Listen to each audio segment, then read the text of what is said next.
Providing insights to help you grow your business, improve yourself, and add value to those around you. You're listening to the Success is a Choice podcast, where you get a peek into the lives of industry leaders as they share their stories with you.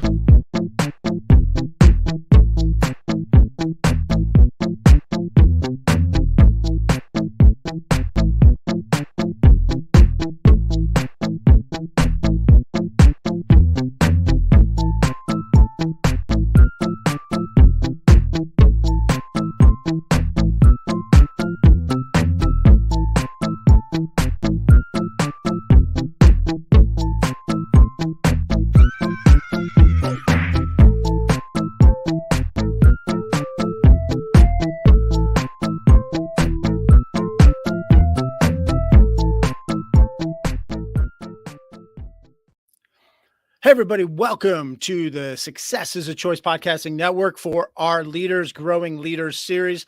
We'll get to our guests in just a moment. But first, our episode today is brought to you by theleadershipplaybook.com. Great teams have great teammates. Theleadershipplaybook.com. Use coupon code CHOICE, as in success is a choice. Use coupon code CHOICE to get 25% off your membership. Better teammates, positive leaders, stronger culture. Theleadershipplaybook.com.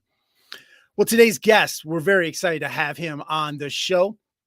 Andy Carter, the athletic director at Missouri Western State University, will be our guest today. And the Leaders Growing Leaders series, if you're not familiar with it, paperwork, scheduling, standard operating procedures, those are obviously important daily functions of an athletic director. But in this series, the Leaders Growing Leaders series, we talk with athletic directors who see their purpose as much more than just administering and managing. Yes, they need to be competent. Yes, they need to know how to do all those things. But it's much more. Being a leader is much more than just that managing, that administrating. And in this series, we talk with leaders on how they're growing, developing other leaders, how they're just making things better. So today, as I mentioned, Andy Carter is our guest on the show. And most importantly, yes, he's at Missouri Western right now, but Andy Carter was also my athletic director at Newberry College in South Carolina quite a few years ago. And I loved working with him. He was one of the best ADs that I've worked with. So Andy, welcome to the show. Thank you, Jamie. It's great to be with you. I'm excited to have some time here to share some things. I appreciate it. Now you didn't, I teed you up. I said that you were one of the best ADs that I've ever worked with. You were supposed to say, and Jamie, likewise, you were the one of all the coaches I've ever worked with. I can say that. I believe that. You're very, very good and very memorable. And memorable. Most ADs will be like, of all the coaches I've ever had, Jamie, you are definitely one of them. There you go. But fond memories of Newberry College in those days. Well, I was only there 1 year. In between, my first head coaching job out in Texas. After 4 years, they allowed me to take my talents elsewhere. And I was able to end up at Newberry College as an assistant for a year. And, it was some fun times there as a head cross country coach, assistant basketball coach. We went to the national tournament in basketball. So that was loads of fun. And then I left to be a head coach again. But I always remember, meetings. I remember the things that you did, not just the standard operating procedures, but just the way that you led. You really just, it wasn't just, you weren't micromanaging, but also you didn't just, throw us in the deep end and say, there you go, I'm not going to do anything. You were a leader. I think of that. Yeah. What's kind of your leadership style? Well, first of all, developing your ability to lead is you have to lead to do it, right? Leadership's a muscle. You have to exercise it. You have to take those risks and step out and take control and lead from the front. I think there's time when you lead from the back and you lead from the middle and you lead from wherever your organization needs you. But leadership is a muscle. You have to exercise it. You have to do it. You have to be part of it. Some of it's uncomfortable. Back in the Newberry days, I was fairly young in the business. It was my second opportunity in a place where I didn't know anybody. I just felt like, hey, I'm going to do this. I'm going to go and I'm going to learn how to be a good athletic director. And so, we just kind of jumped in, and I think that when you think about how do you grow and develop as a leader, is you lead, you do it. And when you've got to be vulnerable enough and have enough relationship credibility with your people that they'll tell you, hey, that doesn't work, right? And not take offense to that. There's a lot of people that I read and listen to in this leadership space that say some really interesting things about being vulnerable with your people and allowing them time face to face with you. I meet with the 4 coaches that I have direct response. Of course, I'm over all the coaches, but the 4 that I really bear down with, I mean, they get 30 minutes of FaceTime every single week, and there's no agenda, and it's opportunity for us to just be vulnerable, to be honest with each other, to have great deep discussion. If we need to have more time, we schedule more time, but they know they're going to get 30 FaceTime. And sometimes we do that standing up. Sometimes I go to their office. Sometimes they go to my office, and it's just a great opportunity. But from that, what you learn is, hey, there are parts of what I do, and I know it's not for everybody. And I say, hey, what does it look like from over there? Right? Is this being effective? Am I being effective leading you the way that I'm doing it? And then listen to them. Right? A lot of people don't listen. They ask the question and they move on, right? But listen to them and then make adjustments, because at the end of the day, if you want to, if nobody's following you, then you're not leading anybody, right? So you got to get their feedback on what's working. And I think there's a lot of individual type things that you learn, the nuances to people that you may do a little differently with this coach than maybe you do with this coach, and a little different with this staff person as you get to know them. So I feel fortunate to have had a career in this space where I get to really have impact on people's lives. Well, and we always felt, and I hate to, continue to go back, take this trip down memory lane a little bit, but it also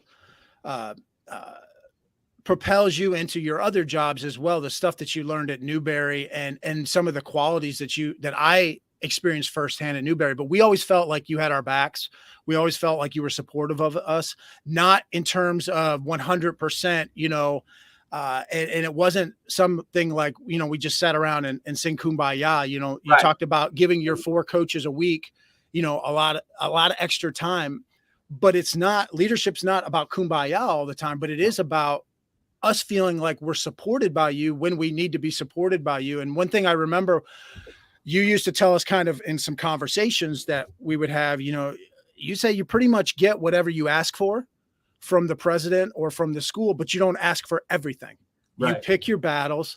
And part of that was having a great relationship with the president, who we talked off air a little bit with, but he went on to be a deputy secretary of education. Yeah.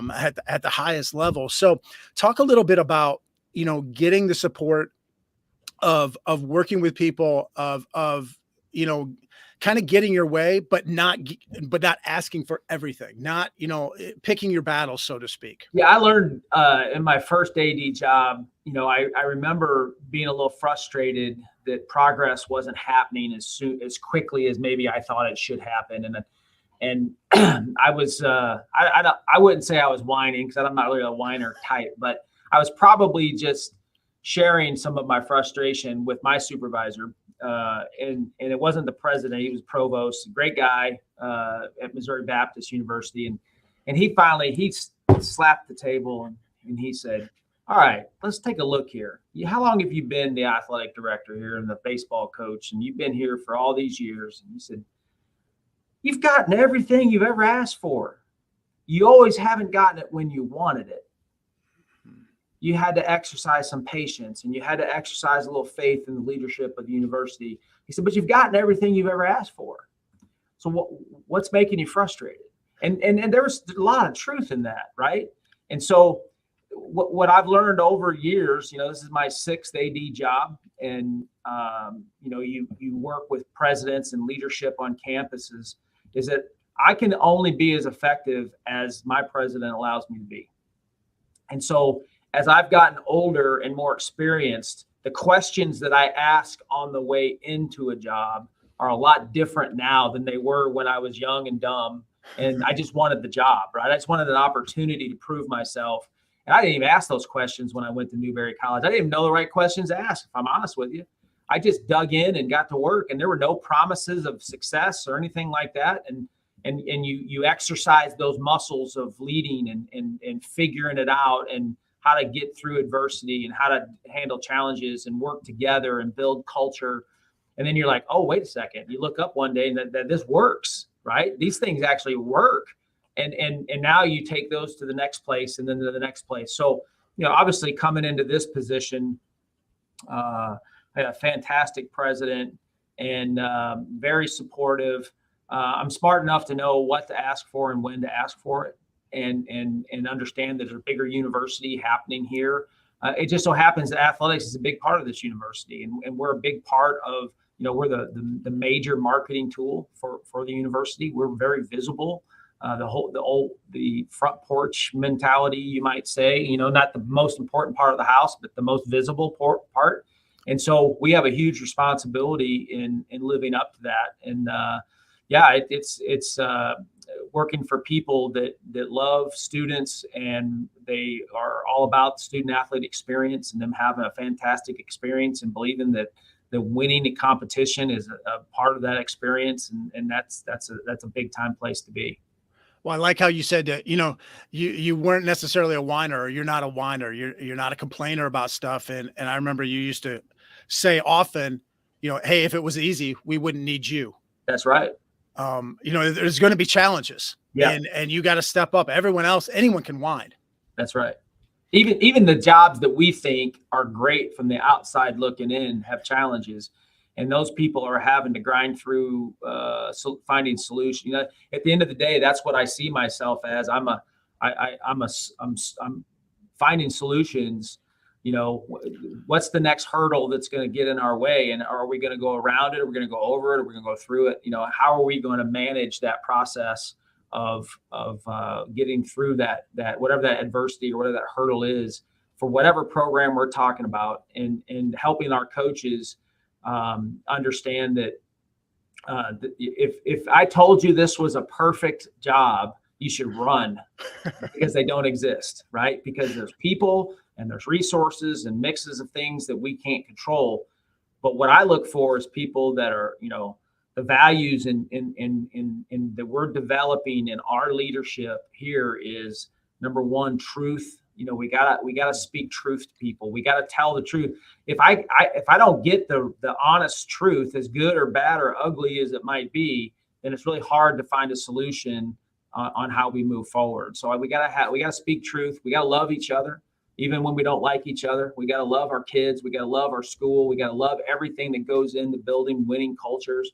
And then we gotta have an uncommon level of belief. It's just so hard. If you don't believe in what you're doing, why would you want to do it? Why would you go through the motions? But so many people do. They find themselves in a place and they're like, yeah, we don't really have what we need to win, but we're gonna stay here and grind it out anyway.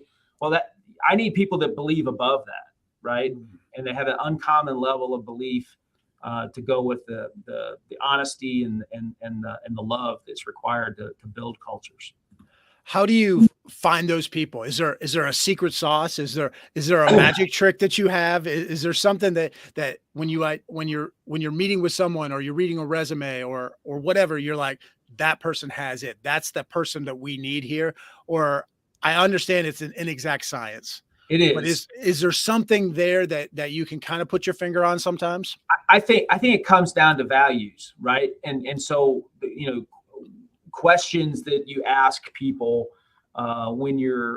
whether it's an interview or just a conversation, you say, hey, tell me what's important to you, right? That's a simple question, but people who have a strong values-based approach to what they do, high character, high integrity, high belief, they'll tell you what's important to you.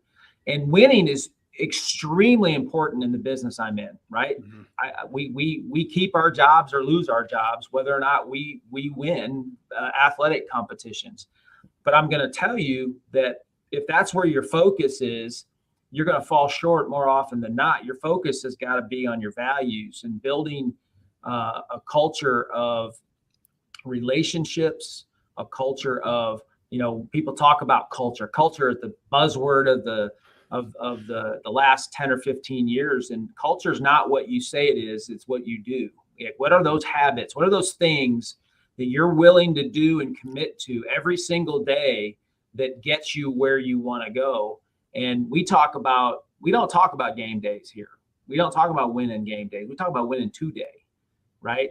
You develop habits to win this day, and then the next day, and then Wednesday, and then Thursday, and all of a sudden Saturday is a byproduct of the habits and the cultures you've created.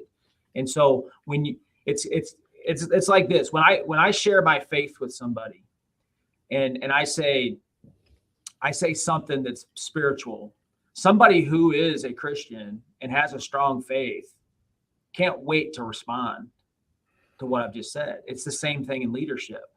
If you share the values you have, the people that have those values in leadership, they'll grab a hold of that, and they can't wait to tell you about their experiences in doing the same thing. So, you don't have to be so overt. You can just be having a conversation and say, hey, why are we talking?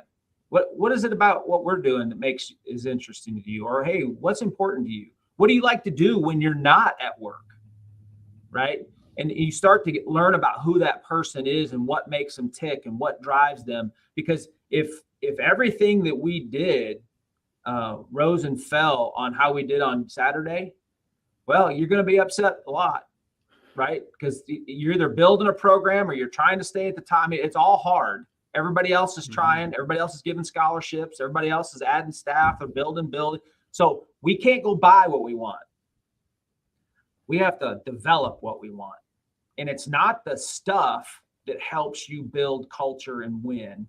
It's the gold that you mine along the way of having struggle and adversity and shared strife and all of that stuff. It's the days that you're like, I don't know what we're going to do, right? When somebody comes in my office and I don't know what we're going to do, I'm like, man, I got them right where I need them, because now they're struggling. And that struggle births beauty, man. If you can deal with struggle and then get through it and then have success, then now you know how you're going to deal with the next struggle, because it's coming. We all know that it's coming. And so those are the things that we look for in people, that resiliency, that uncommon level of belief, because that gets you through a lot of tough things that you're going to deal with. When you have a coach, let's say that's not necessarily getting the job done on the football field or on the basketball court or whatever it is in the field of competition, they're not achieving the wins and losses that maybe is expected of them. Do you have a process? Is it the same for all your coaches, or is it completely situational? How do you coach them up, or do you just cut ties with them right away? When do you cut ties with them? How do you know? Yeah, that's a good question. I think that because of my value system, the first thing that you need to try to do is to speak, some authenticity into them and some truth, and say, okay, this is where we are, right? But do that early enough that you give them a chance to make adjustments, and not just come in at the end and say, well, you didn't win, see ya, because that's pretty ruthless. People do that. And, I've been in situations where I've come into jobs and within months right here, I mean, we let go our entire football staff, and look, no integrity issues, no character issues. We didn't win enough football games. And that's a reality to the industry that we're in.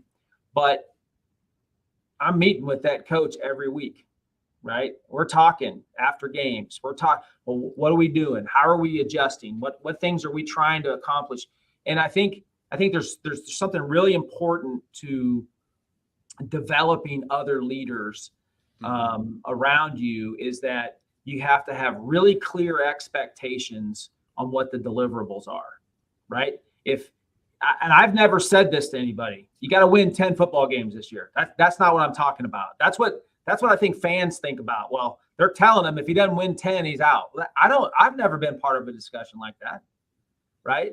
What we're looking for is a movement in the right direction, trending in the right direction, that we understand what preparation looks like and what execution looks like. And we're holding people to high levels of accountability. And so I think, establishing that, hey, there's very clear expectations of what we want, and then don't disappoint after that.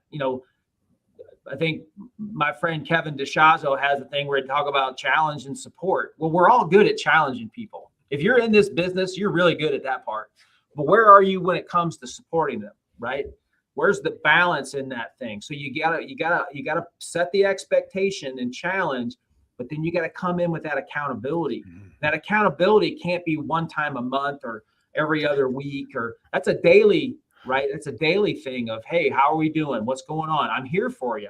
Let's talk. Let's see what's going on, and being available for them to bounce ideas off of, and to know that you got their back and that they're not in this alone. And this is a team effort. Nobody wins by themselves and nobody loses by themselves. It's a true team effort. And so as you're setting those expectations, as you're holding those really high levels of accountability, you start looking for people that understand that their job is not transactional, but transformational, right? That it's not a give and get. It's bigger than that, right?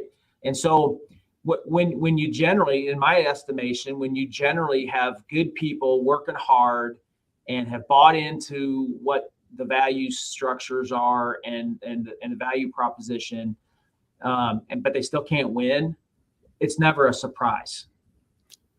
You've given them opportunity to understand this is where we're kind of going if we can't turn it around. And unfortunately or unfortunately, you have to have some of those really difficult conversations. And I was having a conversation with my women's basketball coach, who's fantastic, and she's like, I'm just mean. And I'm like, no, you're not. You're just comfortable being uncomfortable.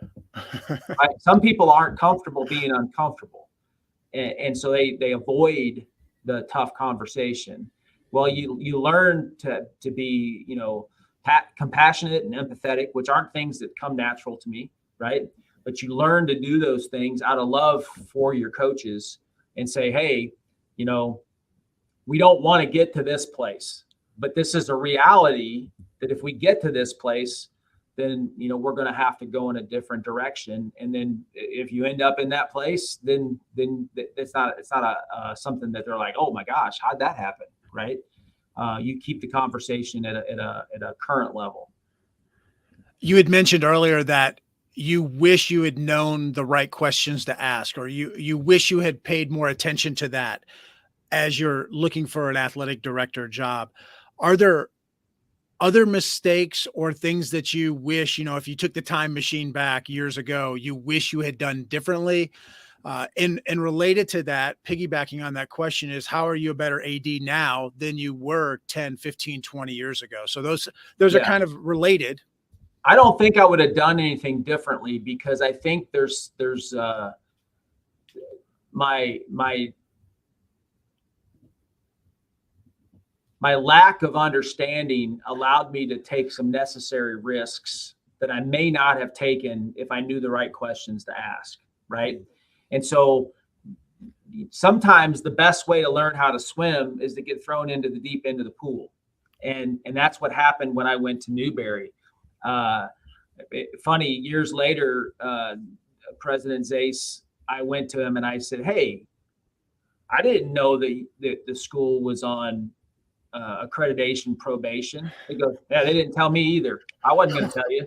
I'm like, so I didn't even know to ask that dumb question. Like, hey, are we good? Are we in danger of this? And we quickly got out of that stuff, right? But I didn't know to think about that. What I was looking for was an opportunity to exercise my leadership muscle that I felt like was getting stagnant where I was.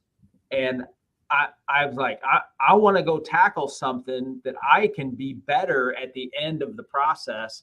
And then it was icing on the cake that I was working for a president that was a retired general, right? The leadership things that he's just in natural conversation, I'd be like, wow, that's a tidbit I'm going to write down. He used to say stuff like, I would be frustrated and I'd say, I can't get organized.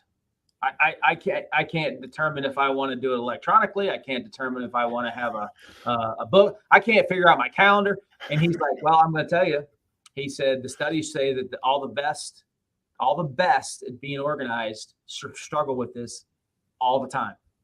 They're always looking for a better way to be organized. And he said, so I'm telling you, you're right where you need to be. Just keep struggling with it.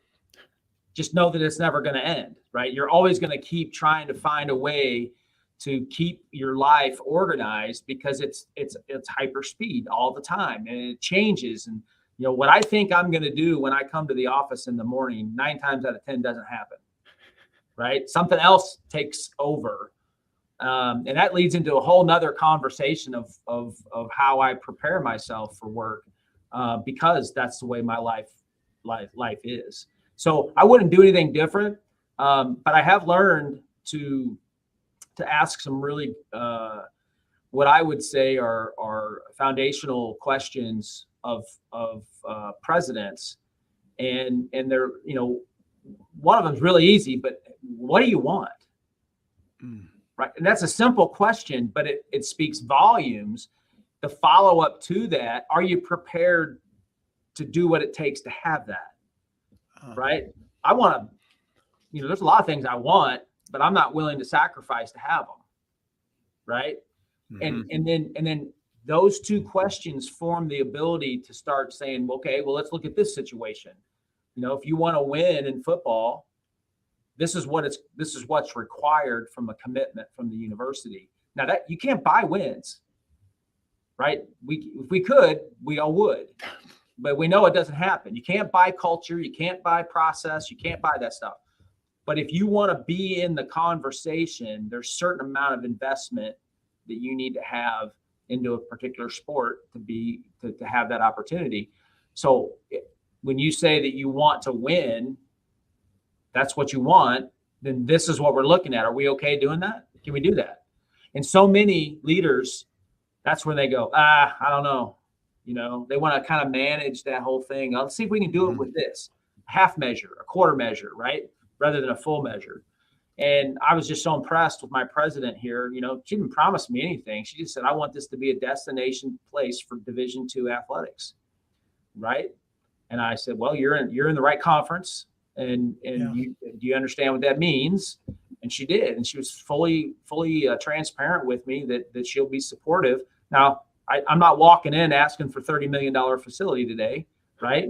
But we're going to get some of those. Some of that stuff's going to happen, and there's a commitment to student athlete experience, student athlete welfare, and an equitable experience for all of our students. It doesn't matter if you're a football player, tennis, or golf, or whatever. That you're going to have a great experience when you're here. And those are the questions that I ask now. Like, what do you want, and how are we going to go about getting that? So kind of related to that in a way, let's take you back a long time ago when you were a coach. Yep. You weren't an athletic director, or even you were an athlete. You were an older athlete, junior, senior in college or whatever. You think you want to go into administration. You think you want to be an athletic leader, an athletic director one day. What would be your advice to a young 20-something, or maybe a coach who's just been a coach, wants to get into athletic administration? Yeah, it didn't dawn on me to get into administration for a long time. I thought I would coach until I, had a stroke on the center field and it was all over. And I love the competition. I love building programs. I love impacting young people's lives. And it just kind of started moving in that direction. And really what I wanted to do is I wanted to be an assistant AD and get involved in some administration and be a head coach. And I would have been, that's what I thought I wanted. And then opportunity happened, and I got the opportunity. I would say to anybody that thinks that they want to get into this business, there's a couple of really, really important. You've got to be committed to the long process. You don't take jobs for money. You don't take the easy route, and because you get comfortable, and being comfortable in this business is a death knell, because you'll stagnate and you won't grow. So take every opportunity. I mean, I was as a coach, when I started to think, hey, administration, I started volunteering to work basketball games, and I started just cleaning toilets, and whatever had to happen. I don't want to have to clean toilets, but I'm going to show people if a toilet needs to be cleaned, then I'm going to clean it. And that sets a tone for everybody else, right? That if the ox is in the ditch, then everybody needs to jump in the ditch and get the ox out. And so I would tell them also, all of my children at one point or the other said, man, growing up around college athletics, this is really cool. I think I want to maybe be an AD or get into marketing or something. And I said, well, there's a line over there, and it starts at $5,000 a year in grad school, right? Mm-hmm. And that's where the line starts. And then you prove yourself. And if you're fortunate, you get a $24,000 full-time job, maybe some benefits, and then you make 30, and then you move over here and you get 45, and then 20 years in, you're going to look up and go, man, I feel like I'm finally making some money. If you're not committed to that, then do something that you are committed to, because that's the track record from the vast majority of people that get into college athletics. It's not easy because there's so many people that love it and will do it. We put a job out today for say a marketing tickets in person, and I could pay $35,000 a year, and I'll have 60 young people that'll line up and say, I'm in, right?